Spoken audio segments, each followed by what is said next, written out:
Good morning, magandang umaga sa lahat ng mga viewers ni Neil Kabugwas or Blue Thunder as his nickname in the online world, labi na sa Facebook o sa YouTube. Andito po tayo ngayon sa bahay nila para gawin natin na yung interview kasi sa pagkakaalam ko tomorrow, August 19, it will be 1 year na ang iyang pagbabloging. So, we are here to interview him para makuna natin siya ng mga tips or advice sa mga gustong mag-vlog dyan sa online world. So, andito po yung setup natin. Maya-maya gawin natin yung interview sa kanya. So, viewers, stand by and the interview is underway.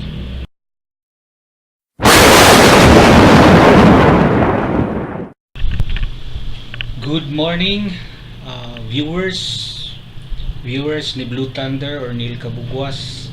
Andito na po ako, i-interviewin ko po si Neil or si Blue Thunder as you know him. So, Mr. Neil Kabugwas, magandang umaga sa inyo, mayong buntag. Usabi ni Saya pa, mayong buntag, di ba, Mr. Blue Thunder?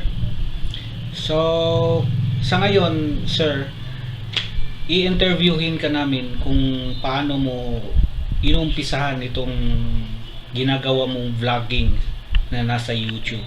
Kasi pagkakalam ko 1 year na bukas no August 19 because today is August 18, 2017. So, good morning, mayong buntag o hinaot pa unta nga answer nako ang tanan nga mga questions o mga tanong, yung mga tanong sa interview sa ngayon na umaga. So that's all. Shoot that question, sir. So ngayon, sir, unang tanong, sino po si Neil Kabugwas? Si Neil Kabugwas po ay isang simpleng tao, simpleng mamamayan o simpleng tao na namumuhay dito sa bansang Pilipinas. Pangatlong tanong po, the third question is, ano po ang dating buhay? Ano po ang dating buhay mo, or shall I say, ano po ang dating trabaho mo? So, if you don't mind, sir, pakisagot lang po. Dati, I am working at the local government unit in our town. Bali, 15 years in service ako doon. Tapos, medyo nagpahinga ako noong 2010. So ngayon full-time houseboy lang ako. Full-time houseboy. Take it note ha, full-time houseboy. Dito ako, yung sinasabi ko sa video ko na ako yung tigtuman sa mga sugo. Unsaon god nga ang akong role dinhi sa kinabuhi karon, tiglakaw, tighimo sa mga sugo, tig-accomplish sa mga sugo, mao na nga sige kog lakaw. At sa ngayon, ito, nag-uumpisa ako o nag-start ako ng vlog or nag-start ako ng channel ko sa YouTube. Yun na ngayon ang ginagawa ko, nag-vlog na ako sa YouTube. That's all, sir. Thank you po, sir. Salamat. Saan ka nakatira? Saan ka nakatira, sir? Or saan yung headquarters mo? Ako po ay nakatira ngayon sa bayan ng Tuboso. Tuboso is a small town pero medyo ang mga tao ay shall I say peaceful, yung typical Filipino town. Diyan ako nakatira.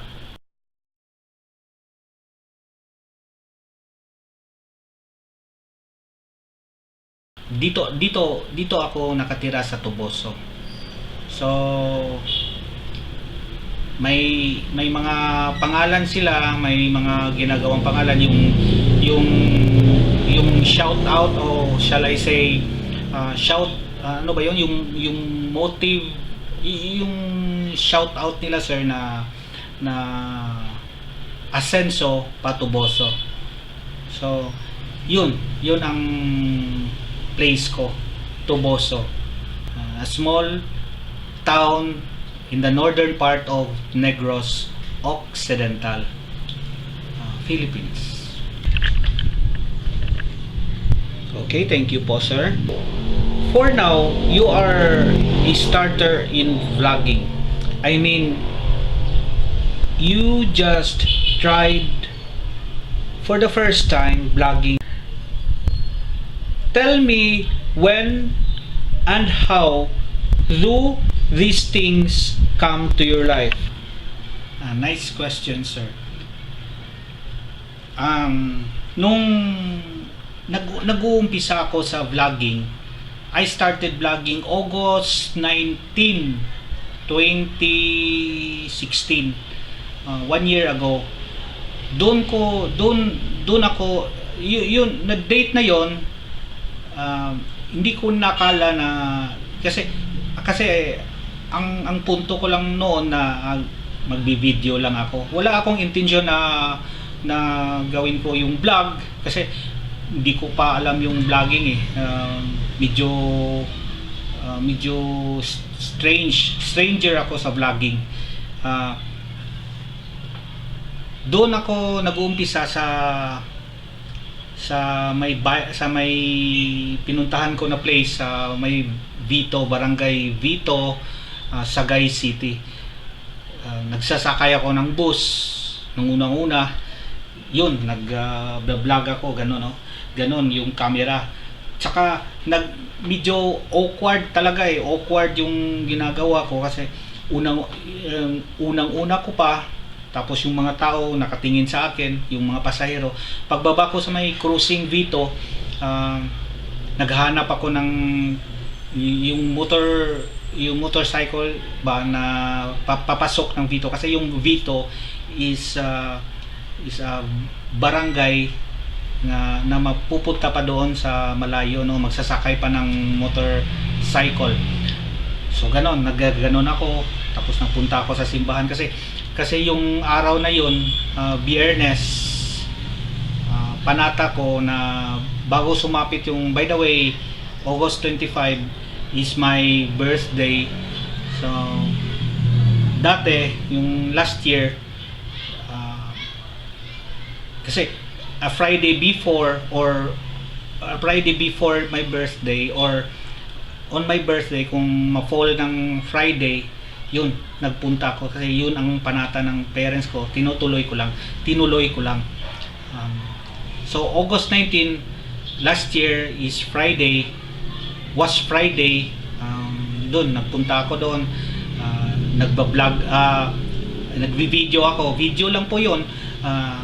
Saka yun, tinitingnan ko pag uwi ko ng bahay, tinitingnan ko sa laptop ko, gagawin ko to yung sinasabi nilang vlog. So yun na ang umpisa ng vlogging ko. Thank you, sir. Ang susunod ay, as I said a while ago, na bukas, August 19, is the exact date sa pag-uumpisa mo sa vlogging. So, the question is, I understand that this month, August, is the 1-year anniversary of your vlogging. Ilan na po ang ginagawa mong video or video vlogs na nakapost sa YouTube? Pakisagot po, sir. May mga marami-rami na po, sir. Marami na pong video vlogs na ginagawa ko. Andyan lahat sa YouTube, sa channel ko, Neil Kabugwas sa YouTube. Mga mahigit 100 videos na or 100 vlogs na. Pero yung vlogs na sinasabi ko, ang haba ay 5 to 10. Minsan lang nakaabot ako ng 17 minutes. So, yun. Kahit ano lang mavideohan ko, yun ang mga content ng vlogs ko sa YouTube. You can check it sa channel.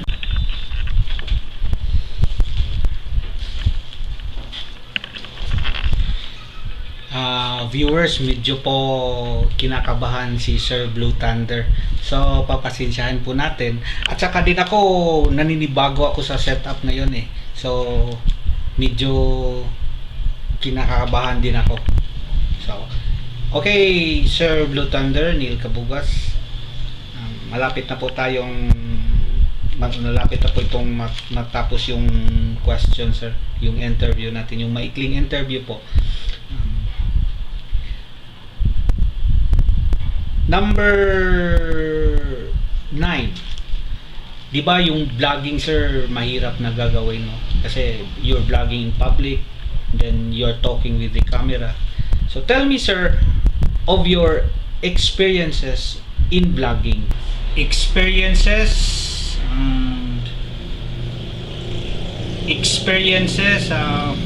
Medyo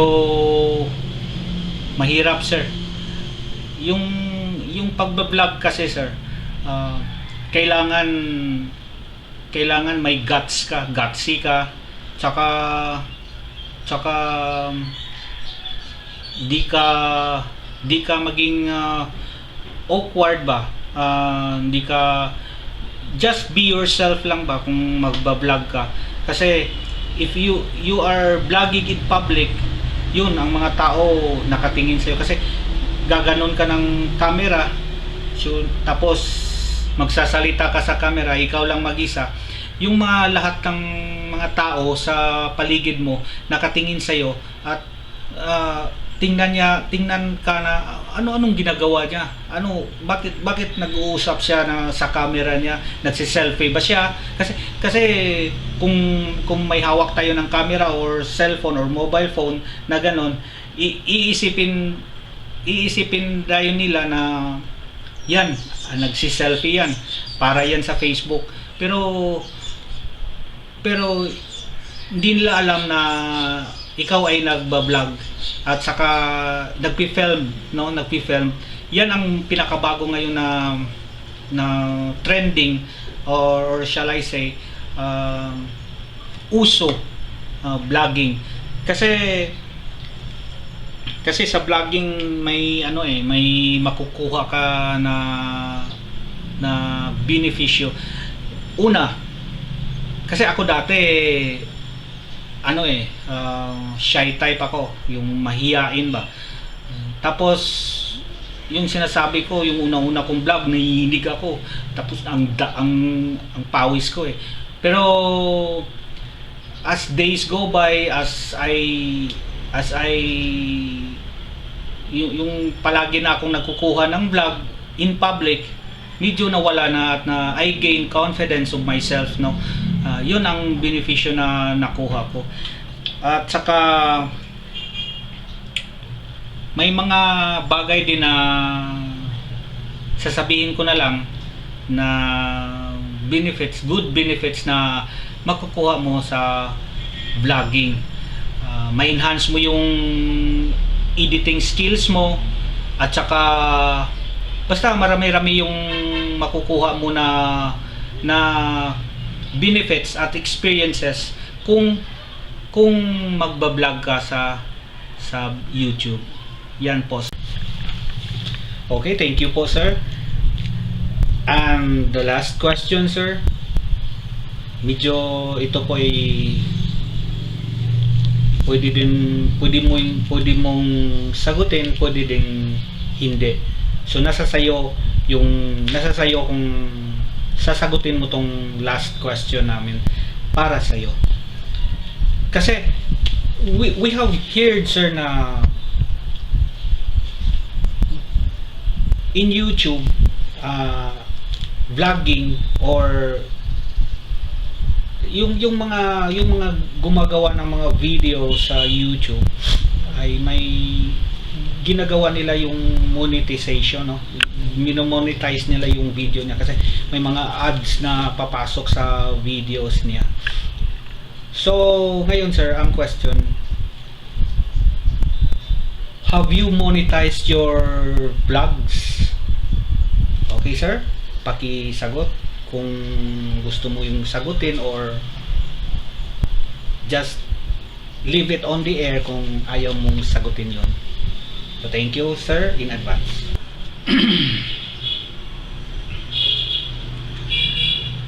Well, sir, for that question, monetization, ito po, sir, to be honest lang, sir, no, to be honest to you and to the viewers, yes, sir, may yung kasing pagbablog, ang point ko na mag-monetize ng mga vlogs ko. Pero sa ngayon, yung bago kasing algorithm ng YouTube, medyo may mga requirements na sila, no, na qualified ka na ma-monetize mo yung vlogs mo. Basta may mga requirements na doon sa YouTube bago mo ma-monetize, bago mo mapasukan ng advertisement yung vlogs mo. Yun ang bagong algorithm ng YouTube 2017. May point sa ngayon, yung point ko sa vlogging ko, aside from ginagawa ko na yung passion ko, yung hobby ko, ang isa ding point ko na ma-monetize ko yung vlogs ko para din na may kahit konti lang na income na matanggap ko. Yun, sir. Monetization is also my point in vlogging. Pero yung monetization, sir, kasi kung gagawin mo kung ilagay mo sa isip na dapat monetization yung nasa isip mo sa mga vlogs mo, hindi mo makukuha yung dapat mo na i-convey sa viewers mo. So ang advice ko lang na just be yourself, don't think too much of the monetization, just do it, enjoy your vlogging without thinking sa monetization. So bali secondary lang yung monetization ba? Secondary lang. Yun lang, sir. Yung sa akin, medyo malapit na lang, no? Malapit na lang sa ni-require ng algorithm na may advertisement na. Excuse me. Konti-konti na lang, no? Pero hindi ko na iniisip na dapat na kasi mawala yung passion sa pagba-vlog kung mag-iisip pa ako ng yung sa monetization side. Iniisip ko na lang na ma-entertain ko yung viewers ko, at saka sa ngayon unti-unti ko nang na-entertain yung viewers ko. At yan ay nagpapasalamat po ako sa mga feedback na narinig ko sa mga viewers ko. Yun, nakakataba ng puso, no? Hindi ko na inaakala na yan makaproduce ako ng content na maging masaya sila. So that is fulfilling for me, sir, eh. Yan, sir. Yan lang ang masasabi ko po. So viewers, ito na po, natatapos na po yung interview natin sa kay Blue Thunder or Neil Kabugwas. So ngayon, hingihan natin siya ng yung message niya sa mga viewers niya. So Sir Blue Thunder, yung message mo sa mga viewers mo sa YouTube, sa pagkakalam ko nagpo-post ka din sa Facebook, sa Twitter at sa Instagram. So sir, the floor is yours. So thank you very much, sir, and thank you viewers. Hope you continue supporting my videos, my vlogs, my channel. At saka sa mga tao din na hindi pa nakatuklas ngayon lang, no, mag-subscribe na kayo. May link doon sa ibaba, subscribe button. Diyan, subscribe kayo sa channel ko, Neil Kabugwas or Blue Thunder. Yung profile picture, yung may mukha ko, yan. Kasi maraming Blue Thunder eh. Yung Neil Kabugwas, i-type mo sa search bar ng YouTube, yun, makita mo yung profile picture ko. Yun, i-subscribe mo yung may subscribe button sa ilalim. At sana din sa mga nakasubscribe, sa mga wala pa nakasubscribe,